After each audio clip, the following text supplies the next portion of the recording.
दोस्तों नमस्कार।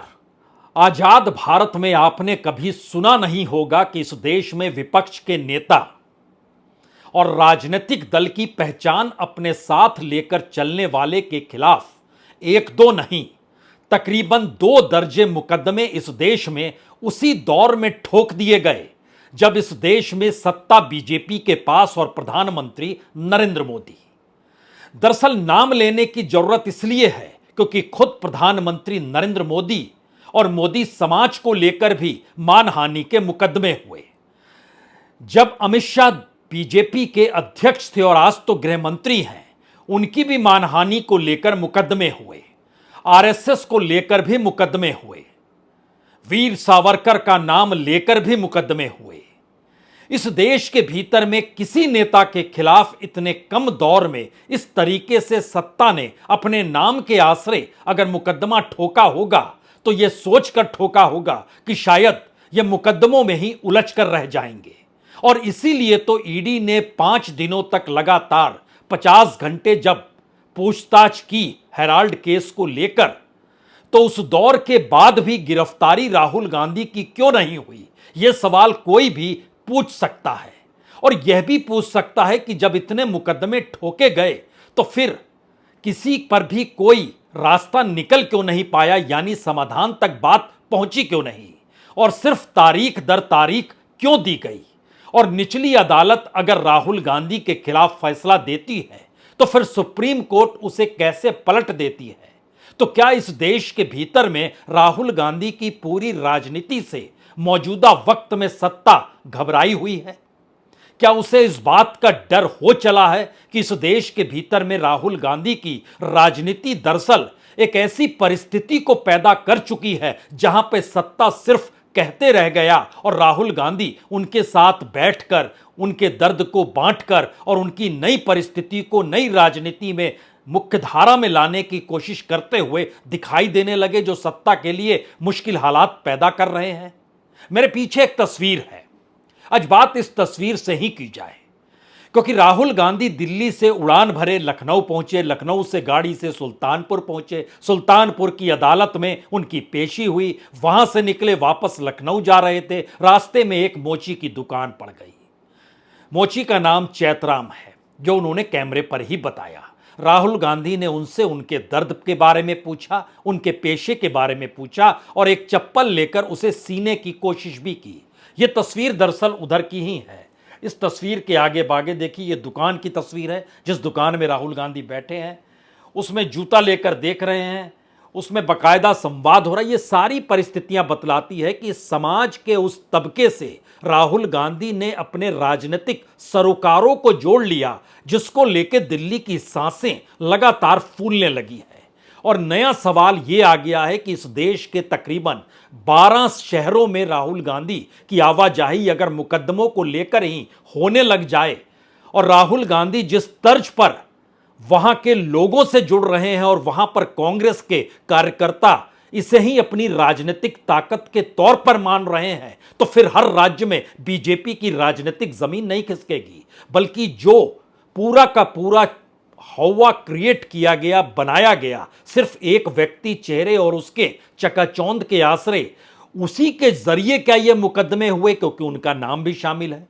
और पिछले दिनों सूरत की अदालत ने जब फैसला दिया था और उसके बाद संसद सदस्यता का जाना, दिल्ली में घर का छीना जाना, सब कुछ तो हर किसी के जहन में है।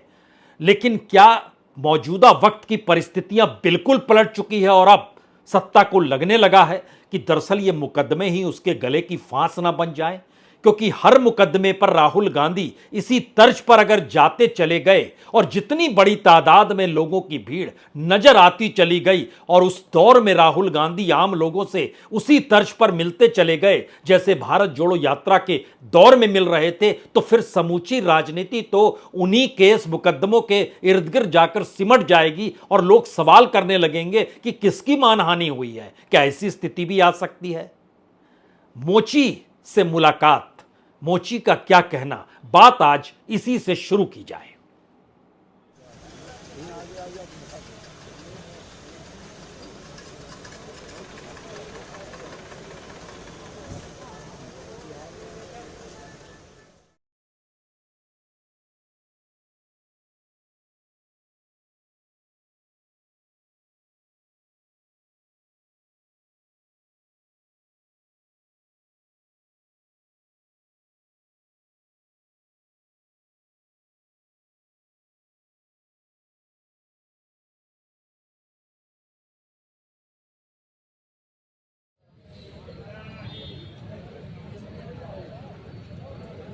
राम चेत। कितने समय से यहाँ पे दुकान कर रहे हैं? 40 साल। 40 साल। अभी राहुल गांधी जी आए थे, क्या कुछ उन्होंने बात करी? हाँ जी, हमारे धंधे के विषय में सारी बात की। हमने उनसे बोला है कि पूंजी से कमजोर हूँ, गरीब हूँ, कुछ मदद कीजिए। अच्छा सिलाई कर रखी है थोड़ा से, अच्छा अच्छा किस तरह से बनाते हो। अच्छा अच्छा अच्छा। तो राहुल गांधी जी ने खुद जूते को सिल के देखा? हाँ जी। तो क्या अपने लिए भी कुछ बनवाया? नहीं नहीं, अपने लिए नहीं। अपने कौन सा जूता सिला था? जरा दिखाइए चप्पल सिले। दिखाइए दिखाइए। ये चप्पल इसको भी लगाए हैं? क्या दिखाइए? इसको चिपकाए हैं, अच्छा, इसको चिपकाए हैं, इसको सिलाई इसको सिलाई की है।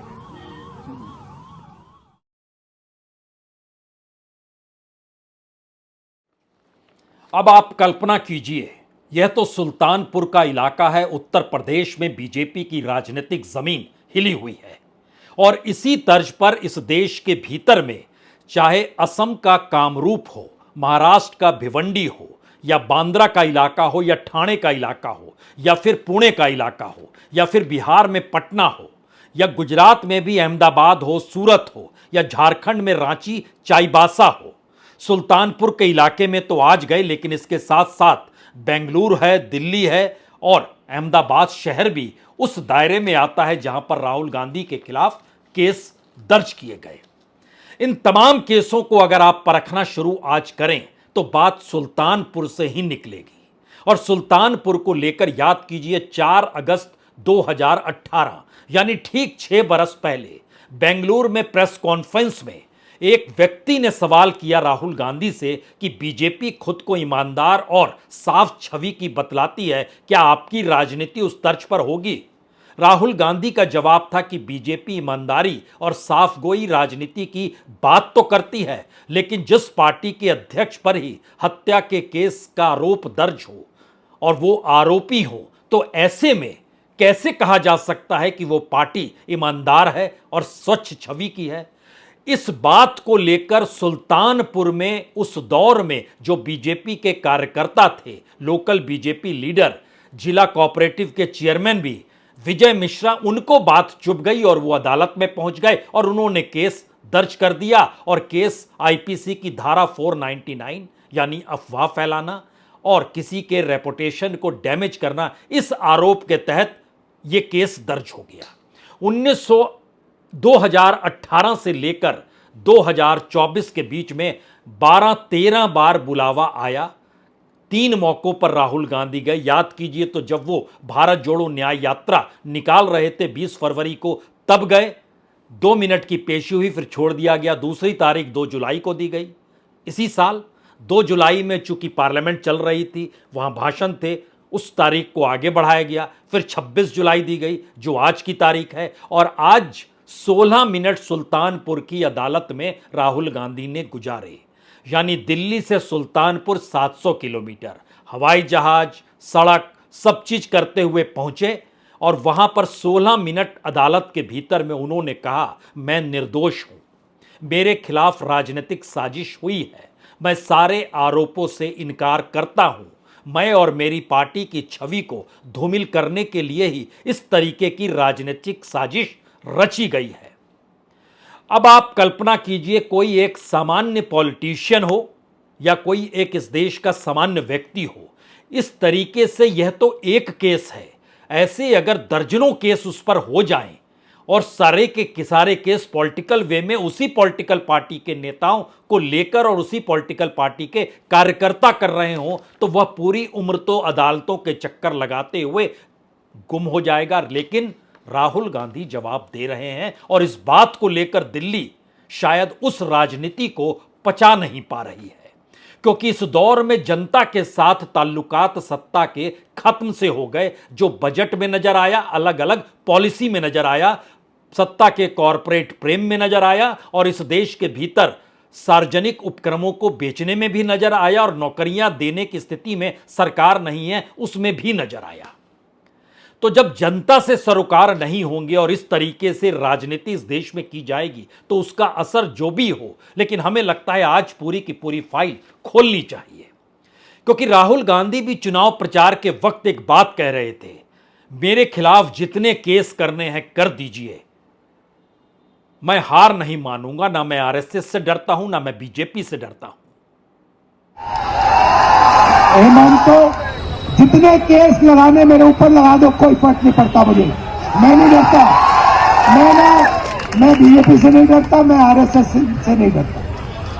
मुझे कोई फर्क नहीं पड़ता। जितने केस डाले, 24 लगाए, 25 लगाए, 25 और लगा लो मजे लो।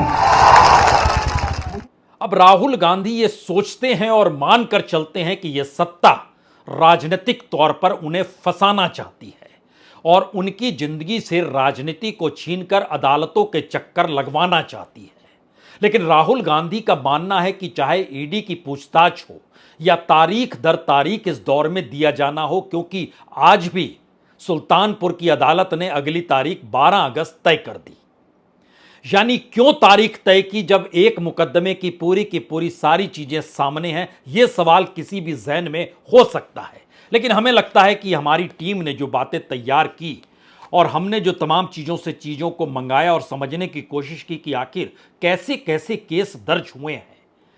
आरएसएस को लेकर अंजन कुमार वोरा जो विभाग संघचालक कामरूप असम के हैं, उन्होंने आरएसएस को लेकर मानहानि का मुकदमा राहुल गांधी पे ठोक दिया और यह असम के कामरूप में मुकदमा चल रहा है।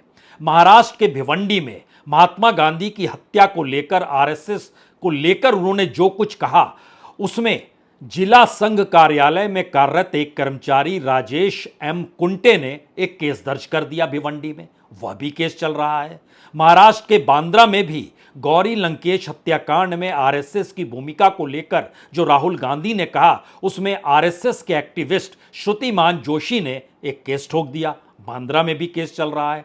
ठाणे महाराष्ट्र में गौरी लंकेश को लेकर इसी तरीके का केस आरएसएस के सदस्य विवेक चंपा नेरकर ने कर दिया, वह भी केस चल रहा है।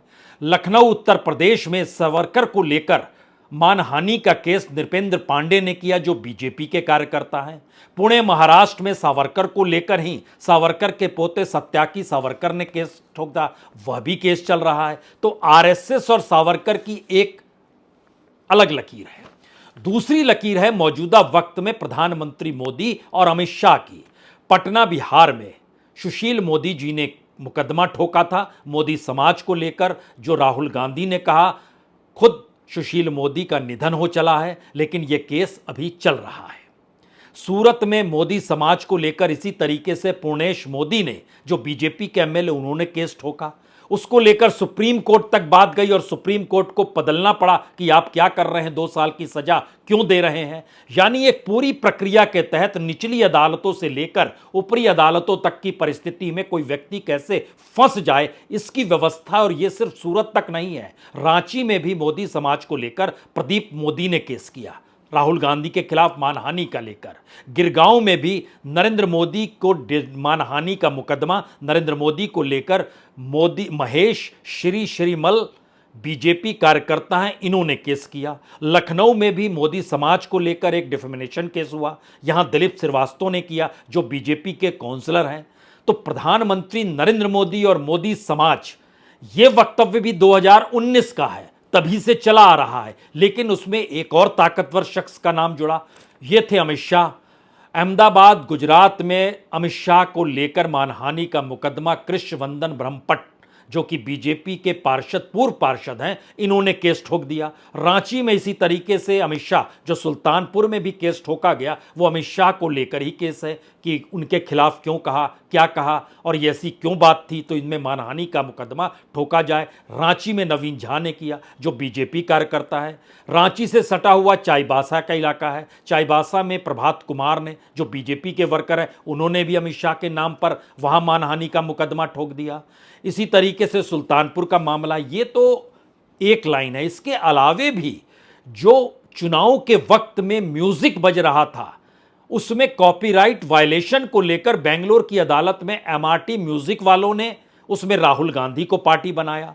बेंगलुरु में ही बीजेपी ने एक मानहानि का मुकदमा अपने को लेकर कांग्रेस की पार्टी और राहुल गांधी पर ठोक दिया कि आप जिस तरीके से वहां पर नारे लगा रहे हैं, काम हो रहा है, जो भी है, उसको लेकर मानहानि ठोक दिया गया। अहमदाबाद में कोऑपरेटिव बैंक और उसके चेयरमैन ने मानहानि का मुकदमा, बैंक और उसके चेयरमैन ने, क्योंकि अहमदाबाद कोऑपरेटिव बैंक के चेयरमैन एक वक्त बीजेपी के पुराने अध्यक्ष भी रह चुके थे। इन सब बातों को लेकर राहुल गांधी जिक्र कर रहे थे, उसमें भी ठोक दिया गया।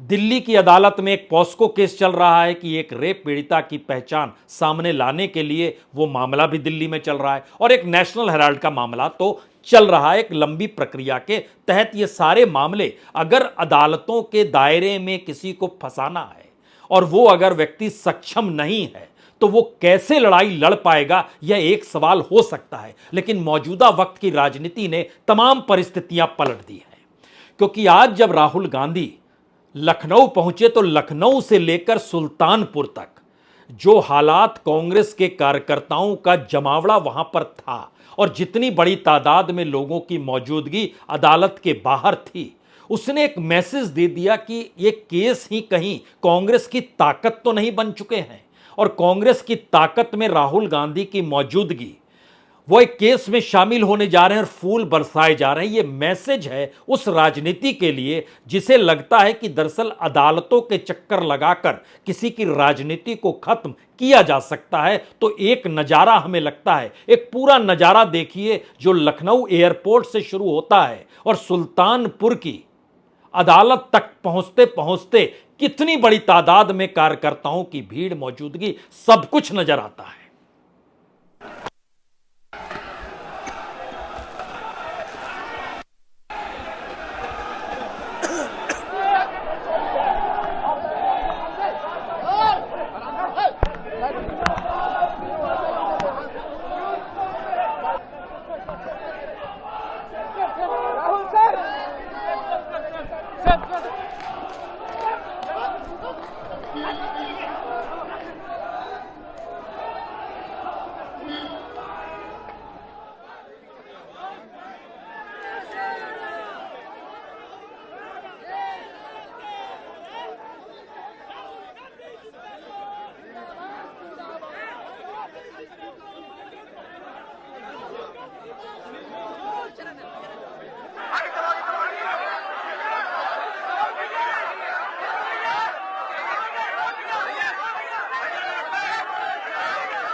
जाहिर है इस उत्साह, उल्लास और राजनीतिक कार्यकर्ताओं के हुजूम से लेकर आम लोगों की मौजूदगी भी उस जगह पे नजर आई जहां जहां राहुल गए। तो क्या राहुल गांधी की अपनी लोकप्रियता इस दौर में चरम पर है, या इस देश के भीतर में एक ऐसी राजनीतिक शून्यता है जिसमें किसी भी राजनीतिक दल के पास ऐसा कोई नायक नहीं जो इस देश के भीतर पहचान बना सके? और राहुल गांधी ने अपनी भारत जोड़ो यात्रा और न्याय यात्रा के बाद की जिस राजनीतिक लकीर को खींचा है, उनकी मौजूदगी ही उस जगह की राजनीति को क्या बदल सकती है। सुल्तानपुर के इर्द गिर्द हालांकि कांग्रेस और समाजवादी पार्टी ने चुनाव खूब जीता है। अमेठी और रायबरेली कांग्रेस जीत गई। सुल्तानपुर और उसके अगल बगल के इलाकों में समाजवादी पार्टी की मौजूदगी नजर आने लगी। सवाल ये पहली बार है कि अगर ऐसे मुकदमे जो राहुल गांधी पर थोपे गए या किए गए, उन मुकदमों को लेकर अगर वह इस देश के भीतर सिर्फ इसी आधार पर अगर घूमते चले जाते हैं, क्योंकि सारे मुकदमे का जो हम नाम ले रहे थे उसमें सिर्फ एक बेंगलोर में म्यूजिक कॉपीराइट वायलेशन का मामला ही है जिसका सीधा जुड़ाव बीजेपी से नहीं है, एमआरटी म्यूजिक वालों से है। इसके अलावे तमाम मुकदमे बीजेपी का कार्यकर्ता है, बीजेपी का नेता है, बीजेपी का चुना हुआ प्रतिनिधि है, बीजेपी से ही जुड़ा हुआ या आरएसएस से जुड़ा हुआ वो शख्स है, और आरोप भी बीजेपी के नेता और आरएसएस पे लगाए गए हैं। तो क्या इस देश के भीतर जो बीते 10 बरस में जिस राजनीतिक आश्रय से इस देश में जो कुछ भी हो रहा था, अब पहली बार सबको समझ में आने लगा है? और ये एक ऐसी परिस्थिति राजनीतिक तौर पर बदलाव की है जो एक उम्मीद के आसरे इस देश के भीतर में पुराने जो भी निर्णय सत्ता ले रही थी उस पर अब सीधा सवाल उठाने की परिस्थितियों को पैदा कर रहे हैं। और यही घबराहट दिल्ली में है, क्योंकि दिल्ली के भीतर और दिल्ली का संवाद या दिल्ली की आवाजाही लोगों के बीच हो नहीं पा रही है। प्रधानमंत्री मोदी को भी आपने देखा चुनाव के बाद से सार्वजनिक रैली वो कहीं करते हुए नजर नहीं आए। आज वो करगिल में जरूर नजर आए, लेकिन करगिल इस देश की शिराओं में बहता है जो युद्ध हुआ था, क्योंकि उसमें हमारे बहुत सारे जवान शहीद हो गए थे। लेकिन याद कीजिए तो इस देश की सेना का भी राष्ट्रीयकरण करने के साथ उसका राजनीतिक लाभ उठाने की परिस्थिति 2019 के चुनाव में बहुत तेरी तरीके से खेली गई। लेकिन अब लोगों के भीतर यह सवाल है कि आप जिस राजनीति को कर रहे थे और जिस आश्रय कर रहे थे उसमें राहुल गांधी को लेकर 2019, 20, 21, 22 उससे पहले की परिस्थिति और उसके बाद की परिस्थिति में जब आप आज खड़े होते हैं तो इस दौर में प्रधानमंत्री मोदी की लोकप्रियता या उनके गवर्नेंस के तौर तरीके या उनके सार्वजनिक रैलियों में दिए जाने वाले भाषण, आपको लगेगा एक झटके में इस देश के भीतर में पॉलिटिकल वैक्यूम आ गया है, राजनीतिक शून्यता आ गई है और कहीं कोई नजर आ नहीं रहा है। और राहुल गांधी उम्मीद के आश्रय इसलिए हैं क्योंकि उनकी अपनी राजनीति सिर्फ सत्ता नहीं टटोल रही है, बल्कि इस देश के भीतर में समानता और उस हक का सवाल खड़ा लगातार कर रही है जो संविधान में दर्ज है। यानी संवैधानिक परिस्थितियां भी इस दौर में कैसे राजनीतिक तौर पर दफन करने की कोशिश की गई, यह खुला खेल एक एक करके राहुल गांधी की हर यात्रा के साथ उभर जाता है। यानी राहुल गांधी अगर इस देश के भीतर लगातार घूम रहे हैं तो लोगों से उनका इंटरेक्शन और लोगों का उनके साथ इंटरेक्शन, यह दोनों ठीक वैसे ही है जैसे आप कह सकते हैं 10 साल पहले प्रधानमंत्री नरेंद्र मोदी को लेकर होता था। याद कीजिए, लाल किले पर भाषण देने के बाद प्रधानमंत्री मोदी निकले तो उसके बाद चाणक्यपुरी थाने के पास एक बस्ती में वो झाड़ू लेकर चले गए, थाने में झाड़ू लगाने लगे और तब पता चला कि अब स्वच्छता अभियान इस देश में आ गया। लेकिन उस स्वच्छता अभियान की पूरी प्रक्रिया को जब आज तक आप परखना शुरू करेंगे तो आपको समझ में आएगा कि स्वच्छता के साथ साथ इस अभियान के जरिए प्रचार प्रसार राजनीतिक तौर पर और एक चेहरे को उभारने के लिए कैसे किया गया। और इस बार के बजट में भी स्वच्छता अभियान पर अच्छी खासी मोटी रकम रखी गई है। यानी योजनाओं को राजनीतिक लाभ के लिए और राजनीतिक लाभ को एक चेहरे में समेट देने के लिए और उसी आश्रय पूरे गवर्नेंस के तौर तरीकों को लगातार सामने रखने की परिस्थितियों का क्या मौजूदा वक्त में अब अंत हो चला है और एक नई परिस्थिति इस देश में लोगों से जुड़ते हुए और उनको उनके हक को समझाते हुए और उनको मुख्यधारा में लाने का प्रयास करने की पहल, अगर ऐसे केसों के जरिए राहुल गांधी इस देश में ट्रैवल ही करने लगे तो सरकार कितने दिन बचेगी या सरकार की सांसें कितनी बार ऊपर नीचे होगी, यह सिर्फ समझा जा सकता है। और इसका असर कितना व्यापक होगा, क्योंकि महाराष्ट्र में चुनाव होने हैं। यह तो अच्छा है कि हरियाणा में कोई केस नहीं है, लेकिन महाराष्ट्र के भिवंडी में, बांद्रा में, ठाणे में, पुणे में, ये तमाम गिरगांव में, ये तमाम चीजें अगर आप देखना शुरू कीजिए तो स्थिति लगेगी कि क्या वाकई राहुल गांधी की राजनीतिक मौजूदगी उनके सामाजिक कार्यों के साथ जुड़ चुकी है। और जो देश के भीतर मौजूदा बीजेपी के सामने सबसे बड़ा संकट यही है कि उसके पास अपने जरिए कोई मुद्दा नहीं बच पा रहा है और इस दौर में हिंदुत्व भी उसके हाथों से जा चुका या देश ने समझ लिया। यह संकट दो बड़ी बातों को इंगित कर रहा है। पहली बड़ी बात, सरकार, सत्ता या उसके द्वारा दर्ज मुकदमे ही राहुल की पहल को समाज के भीतर छोटे छोटे इलाकों से होकर उन निचली अदालतों तक भी ले जाएंगे तो वहां के राजनीतिक माहौल में एक ऐसी गर्माहट आ जाएगी जो मौजूदा बीजेपी सत्ता को डिगा देगी। दूसरी परिस्थिति है, खुद प्रधानमंत्री की मौजूदगी इस दौर में समाज के भीतर अगर सत्ता विरोधी हवा को और तेज कर देती है, यानी एंटी इनकम्बेंसी और तेज हो जाता है उनके समाज के बीच में आते ही या उनके भाषण देते ही, तो फिर बीजेपी के सामने इस दौर में सबसे बड़ा संकट यह है कि वो क्या करे। और इससे निकला हुआ आखिरी सवाल यही है, क्या बीजेपी के भीतर अब मोदी के विकल्प की जरूरत बीजेपी को ज्यादा है?